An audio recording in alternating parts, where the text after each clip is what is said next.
heavy metal band Damage Plan took the stage at the El Rosa Villa. During their first set, toutes les télévisions et les chaînes de radio américaines ont interrompu leur programme pour annoncer la mort de John Lennon. La nouvelle s'est répandue comme une traînée de poudre dans les rues de New York. Tupac Shakur dead in Las Vegas, ironically, on this Friday, the 13th.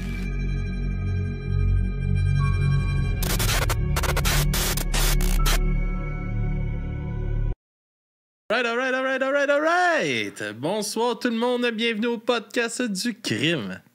À mes oreilles, c'est ici Alex. Aujourd'hui, je suis en compagnie du très souriant Monsieur Papy Joe.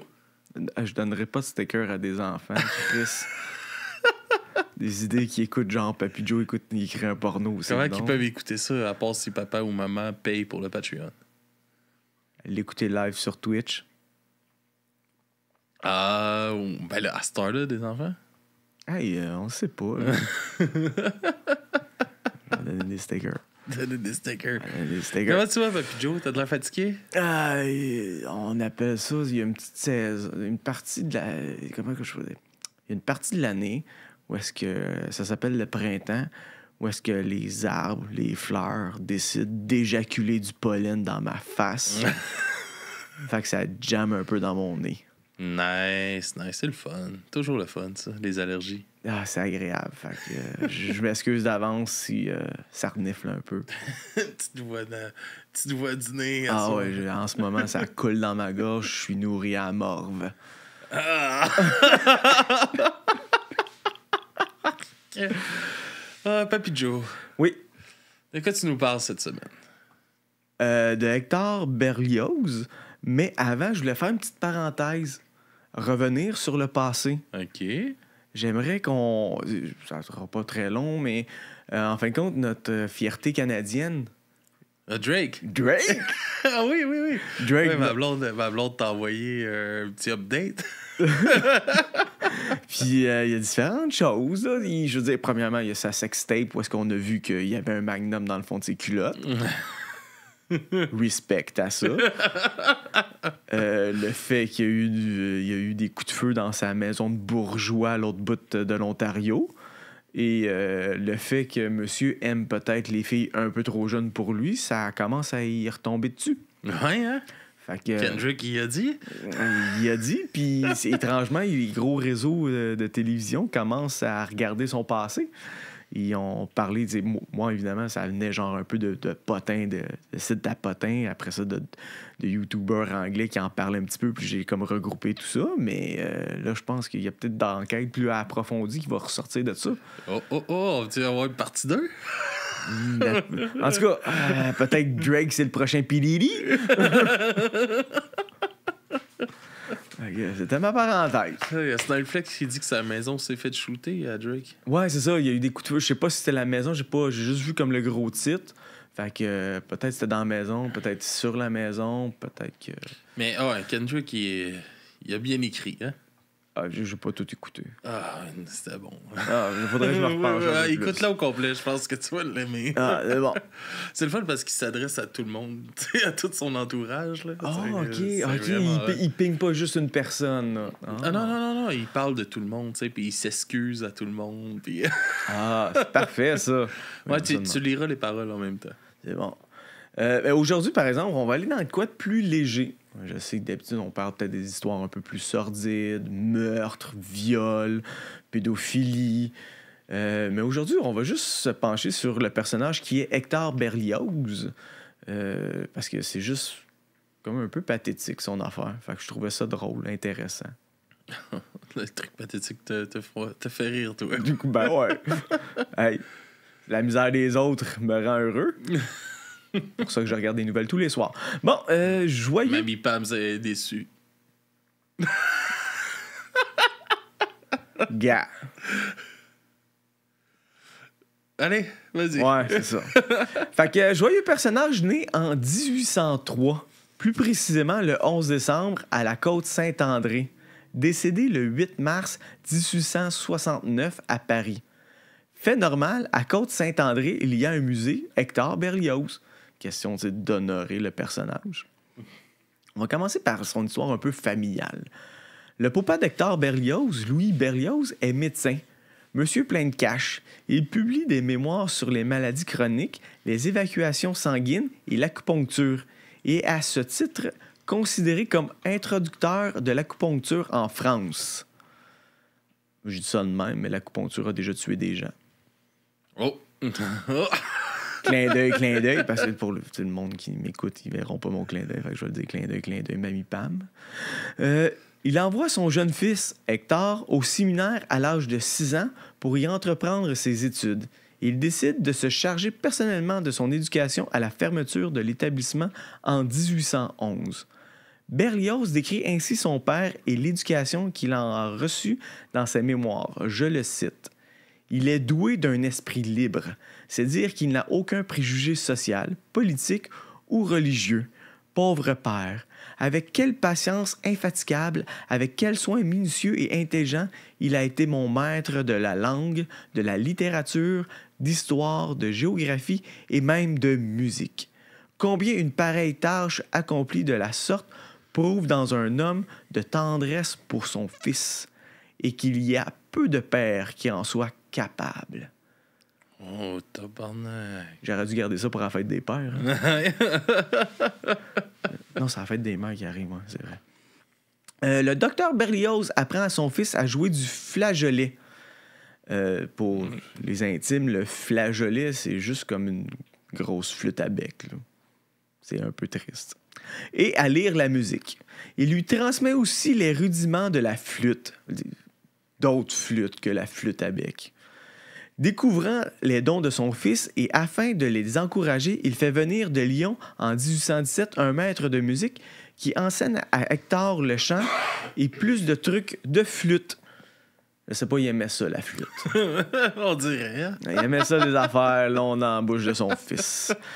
En 1819, le maître de musique est remplacé par un autre qui lui apprend à jouer de la guitare. Mais le docteur refusera que son fils entreprenne l'étude du piano, de crainte qu'il ne soit entraîné trop loin et se détourne de la médecine à laquelle il le destine. Berlioz est promu...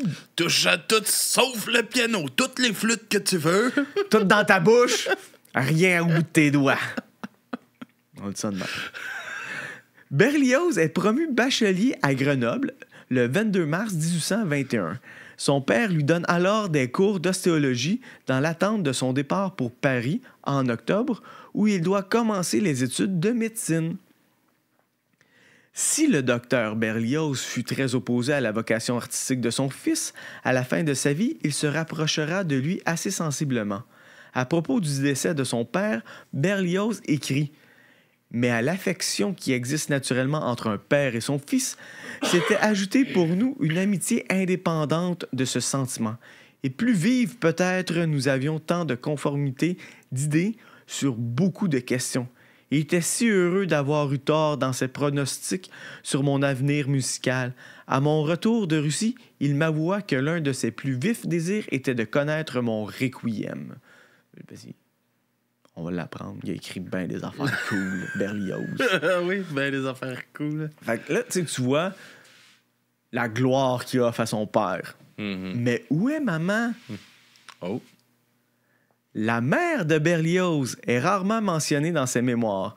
En mai 1823, le docteur Berlioz, ayant autorisé son fils Hector à retourner à Paris étudier la musique pour un certain temps, Berlioz relate l'opposition formelle de celle-ci. On va essayer de prendre une voix féminine, ça sera pas long. C'est l'heure du jeu d'acting. On prend le personnage. Votre père, me dit-elle, en quittant le tutoiement habituel, a eu la faiblesse de consentir à votre retour à Paris. Il favorise vos extravagants et coupables projets. Je n'aurai pas, moi, un pareil reproche à me faire, et je m'oppose formellement à ce départ. Oui, je m'y oppose, et je vous conjure, Hector, de ne pas persister dans votre folie. Tenez, je me mets à vos genoux, moi, votre mère, je vous supplie, humblement d'y renoncer. Et après un instant de silence, tu me refuses, malheureux.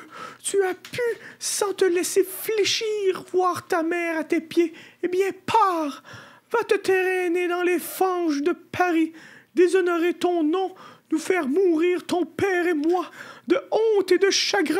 Je quitte la maison jusqu'à ce que tu sois sorti. Tu n'es plus mon fils. Je te maudis. Ah, t'es parfait. C'est parfait. J'étais un multitalentueux, c'est ça qui arrive. Une autre anecdote est relatée. Ma mère, qui me taquinait quelquefois au sujet de ma première passion, eut peut-être tort de me jouer alors le tour qu'on va lire. « Tiens, me dit-elle, peu de jours après mon retour de... » T'as boire. Ça, c'était pas voulu, ça! Mamie Pam a dit qu'elle veut mourir. Ouais.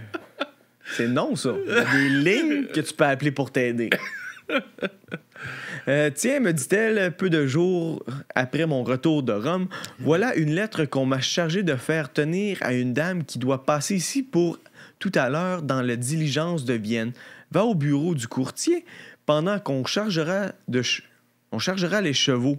Tu demanderas Madame F et tu lui remettras la lettre. Regarde bien cette dame. Je parie que tu la reconnaîtras, quoique tu ne l'aies pas vue depuis 17 ans. Je vais sans me douter de ce que cela voulait dire. À la station de la diligence, à son arrivée, je m'approche, la lettre à la main, demandant Madame F. « C'est moi, monsieur, me dit une voix. C'est elle, me dit d'un coup sourd qui retentit dans ma poitrine. Estelle, encore belle. Estelle. Oh, elle prit ma lettre. Me reconnut-on? Je rentrais tout vibrant de la commotion. Là, je peux prendre la voix. Allons, allons, me dit ma mère en m'examinant. Je vois que Némorin n'a point oublié son Estelle. Son Estelle, méchante mère, qui était son premier amour. Oh oh. Hein? La mère. Tince. On pique où est-ce que ça fait mal. Son décès le 18 février 1838 est seulement mentionné à l'occasion de celui de son époux. Je reçus la nouvelle de la mort de mon père. J'avais perdu ma mère 10 ans auparavant et cette éternelle séparation m'avait été cruelle. Évidemment, il n'était pas enfant unique. Il est l'aîné d'une famille de 6 et le seul survivant à long terme. Le plus cocasse, Prosper, né le 26 juin 1820. Je répète, Prosper, c'est le nom de son frère. Mm-hmm. Ce dernier le rejoint à Paris en octobre 1838. C'est plate, il n'a pas duré longtemps. Non, ça n'a pas été très prospère, son affaire. Pour y faire ses études, il meurt à 18 ans, le 15 janvier 1839. Sa mort serait le résultat de l'exaltation éprouvée en assistant à Benvenuto Cellini, l'opéra écrite de son frère Hector. Hein? Quand ton frère meurt par extase. Hey, tabarnak, hein? Hein? Mais c'était... J'arrive à ça aussi, à ce petit détail-là important, mais... Par extase, mais c'était trop bon. C'était probablement dû à une fièvre typhoïde qui courait dans le coin à Paris ces temps-là, tu sais. C'était pas super propre, puis fait cocasse pour pogner la fièvre typhoïde, faut mettre du caca dans sa bouche. Fait que c'est juste que le monde n'était pas propre à Paris. Puis selon moi, pas encore aujourd'hui, mais ça, c'est un autre débat. En tout cas, il vole des sacoches. Berlioz a peut-être exagéré un peu tout dans ses mémoires. Ce qui suit est justement un amalgame de différents faits. Il y avait plusieurs contradictions dans mes recherches, mais j'ai essayé de garder ça le plus fidèle possible. Il fut un grand compositeur et également un grand chef d'orchestre, ce qui est vrai. Ce qui emmène les auditeurs ici, c'est le croustillant. Fait que là, on tombe dans qu'est-ce que vous voulez. Pas évidemment au niveau de Mamie Pam, parce que, tu sais, il y a personne qui meurt. Hein? Alors, allons-y. Elle va retourner voir ses plantes. Ouais, ça, elle aime ça les regarder. Elle va se venger sur ses plantes. Elle aime ça les regarder mourir. Mi-vingtaine, habitant à Paris, Berlioz va voir une pièce de Shakespeare, Hamlet. Bien qu'il ne comprit pas un mot de l'anglais, boum, sur la scène, une jolie demoiselle apparaît, l'actrice irlandaise Harriet Smithson. Elle jouait le rôle d'Ophélie. À la fin du spectacle, il est désespérément épris d'Harriet et erre toute la nuit en proie à une frustration. Il la désire. Que dis-je, il en est amoureux. Il ramasse ses renseignements et trouve le nécessaire pour la contacter. Il lui envoie des lettres. Chaque enveloppe qu'il envoie est une affirmation de ses sentiments envers cette douce. Avec tristesse, il ne reçoit aucun retour de ses missives. Oh, pauvre lui. Mais hey, il ne se décourage pas. Non? C'est elle qu'il veut. Oh! Et quand tu veux impressionner le sexe opposé et que tu es compositeur, tu y vas dans le plus simple possible de tes capacités. T'écris une symphonie. Il composait une symphonie à son honneur. Bon, évidemment, peut-être que l'amour mélangé avec beaucoup d'opium, ça l'a aidé à composer ça. Malgré tout ça, Harriet ne donna jamais signe de vie. Elle ne se pointa même pas à la première. Triste et perdue, l'espoir l'avait quitté. Il n'avait plus confiance en son destin, mais le destin avait confiance en lui. Là, c'est comme la petite musique de joie de vivre. Là. Virement, il rencontra Marie-Félicité Denise, une pianiste belge. Il retravailla la symphonie pour la faire à son nom. Fuck l'autre greluche. Mais... C'est les players des années. Là, les années 1800. Hein? Marie-Félicité Denise ne resta pas insensible à cet honneur. Les deux se mirent en couple. Oh. Quand Hector se fiança, il reçut une invitation de Rome. La capitale de la chrétienté l'invitait à venir étudier la musique. Il aurait été fou de refuser. Il embrassa sa douce moitié et quitta Paris. Et évidemment, tout le monde sait que les relations à longue distance, c'est fait pour durer longtemps. Oh yeah! Oh yeah! Là, ça commence. Là, ça commence. Là, la machine est partie. Là. Le compositeur arrive à Rome au début du mois de mars 1831. N'ayant jamais quitté auparavant le territoire français, le jeune compositeur est déboussolé par cet environnement. Il espère retrouver à son arrivée une correspondance de sa douce, mais aucune note nette n'est là pour l'accueillir. Après 3 semaines de silence de la Marie, Berlioz devient inquiet et incapable de résister au désir de connaître la cause de ce silence. Il décide de rentrer à la maison. Surprise, motherfucker! Oh, calme-toi, on n'est pas encore rendu là. Oublie pas, on est en 1830 cuc, là. Le voyagement se fait pas comme ça, là. Je sais. Ben, elle sait pas pareil. Elle sait pas pareil. Il décide de rentrer à la maison. Horace Vernet, directeur de l'Académie française à Rome, le persuade de rester car s'il quitte l'Italie, le directeur sera obligé de rayer le compositeur de la liste des résidents et il perdra sa chambre. Aveuglé par la passion, Berlioz s'obstine néanmoins à abandonner sa résidence afin de calmer ses craintes amoureuses. Ça bouille en son cœur. La tristesse est présente. Au retour de passage à Florence, une inflammation des amygdales l'oblige Berlioz à se reposer pendant 8 jours. Il reçoit alors une longue lettre de sa belle-mère qu'il surnomme affectueusement l'hippopotame. C'est vrai. C'est l'amour, ça. C'est l'amour. Cette lettre lui annonce la rupture de ses fiançailles avec Marie-Félicité Denise. Cette dernière va finalement épouser un riche et célèbre facteur de piano, un Camille Pleyel.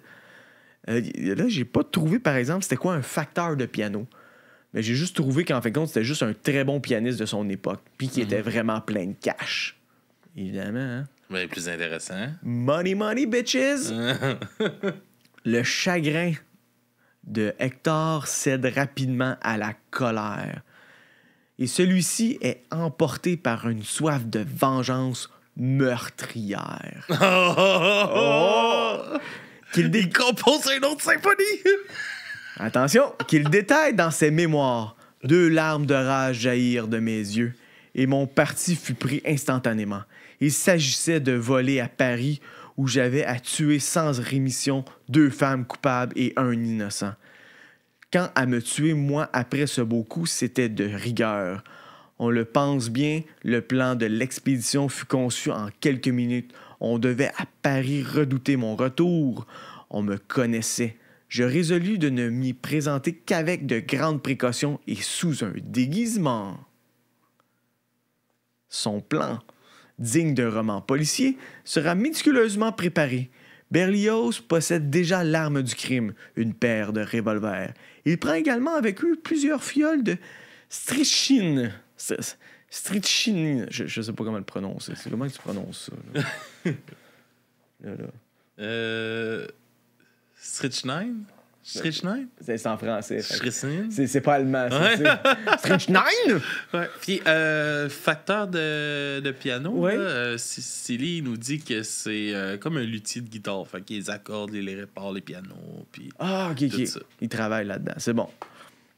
La strychnine, c'est une sorte de poison à grosse vermine. Puis quand je dis grosse vermine, je parle pas de toi, Alex, je parle des moufettes. Je parle de moufettes, corbeaux, blaireaux, opossums. Okay. Pour être des temps modernes, les opossums. Il y en a plein à Chambly, ça a l'air.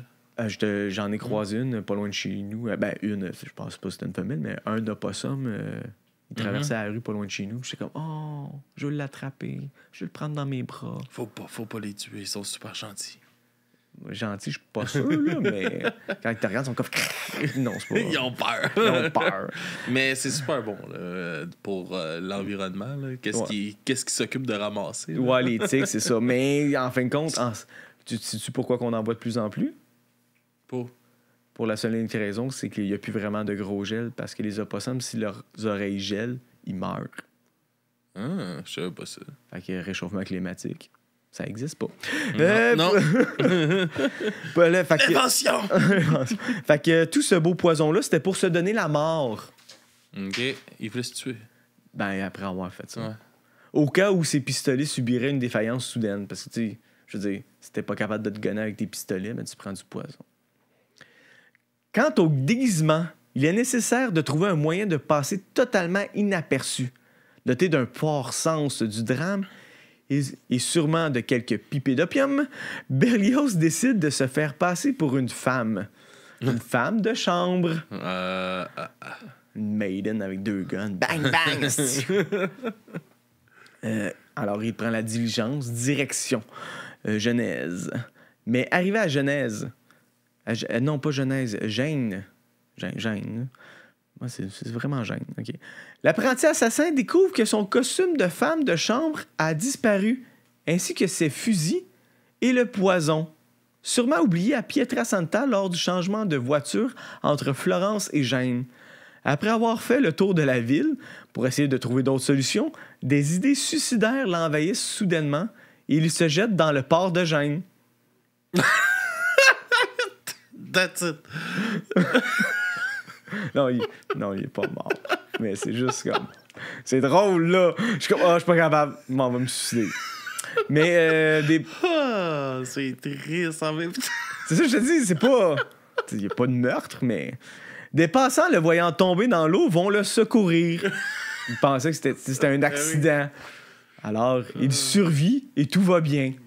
Excepté... oui, c'est parce que quand tu te manques, ça a l'air que tu trouves toute solution à tous tes problèmes. Ben, en tout cas, de retour à Paris, il est déprimé encore plus. Il se met à fumer plus d'opium. Ça l'aide, là. J'ai jamais fumé d'opium, mais je suis pas mal sûr que ça l'aide. Ce qui lui permet enfin de finaliser sa symphonie, sa plus belle création à ce jour. Et j'ai oublié des virgules là. Ce jour-là naît Symphonie fantastique, soit une des plus grandes œuvres symphoniques jamais créées. La symphonie atteignit la première place au iTunes Music en janvier 1831. Au iTunes Music? Ouais! Dans les charts, là, ça l'a atteint, c'était magique! En quelle année? 1831. iTunes Music?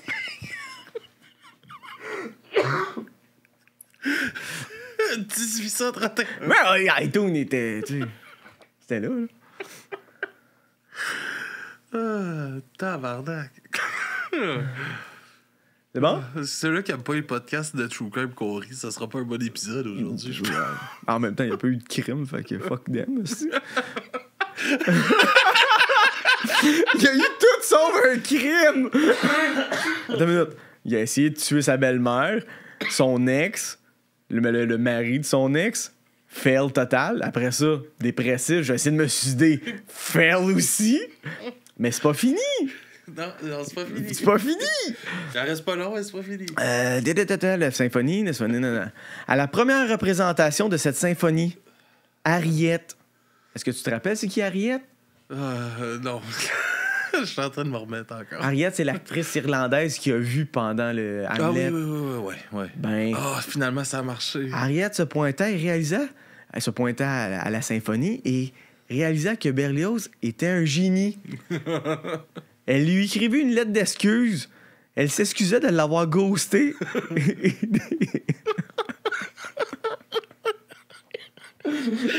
Après son cellulaire, elle a réécrit, genre, elle répondait à son message qui depuis genre 6 ans, là, qu'elle n'a pas répondu, puis elle a fait comme je l'avais pas vu, j'avais oublié mon cellulaire sur le bord du bain pendant que je me lavais. Là, puis...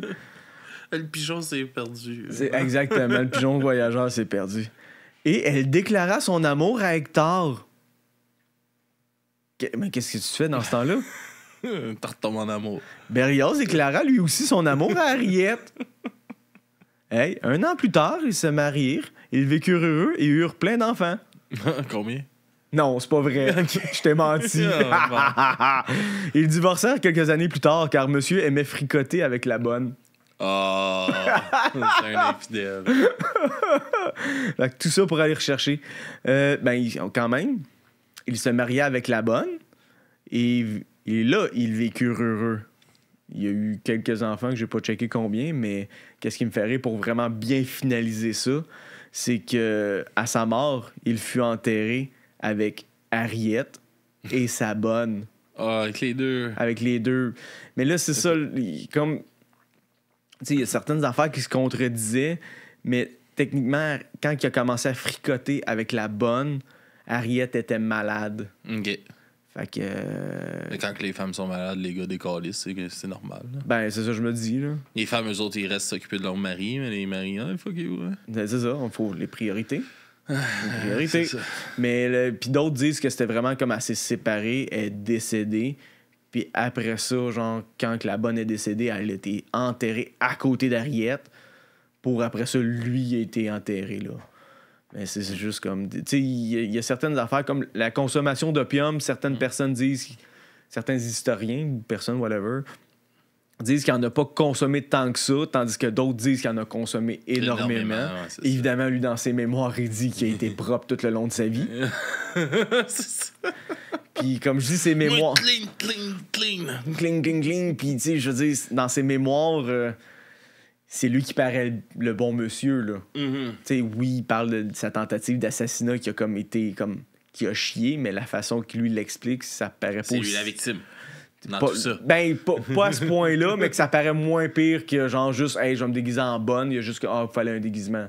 Mais il en parle pas vraiment, genre. OK, ouais. Fait que, désolé encore aux gens qui voulaient vraiment du meurtre, mais moi, je trouvais ça vraiment trop drôle pour comme... pas en parler, là. Puis quand même, j'ai écouté la symphonie fantastique, puis c'est vraiment bon comme symphonie. Là. Je connaissais pas vraiment le nom de la symphonie avant de tomber sur ce heureux personnage-là. Bon. Mais merci, Papy Joe.